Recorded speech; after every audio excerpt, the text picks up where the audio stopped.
Taki krótki poradnik dla osób, które kupiły SJ Cama C200 i chcieliby go używać jako webcama. Kamerkę internetową, streaming, wideokonferencję. Zapewne zastanawialiście się, jak tego dokonać. Te wszystkie futerałki śmieszne mają wcięcia, a mikrofon z klipsem przykręcane. Ale nie wiadomo, jak do tego kabla podłączyć, bo jest to zaślepka, która się wydaje, że jest na stałe. Nic bardziej mylnego.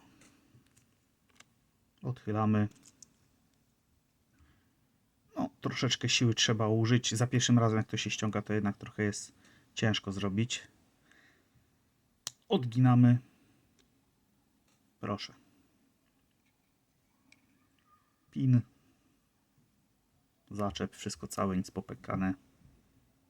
W drugą stronę blokujemy, tylko żeby tu nam ten fragment się nie przesuwał. Zaczepiamy i lekko dopychamy. Proszę bardzo, zaślepka na miejscu.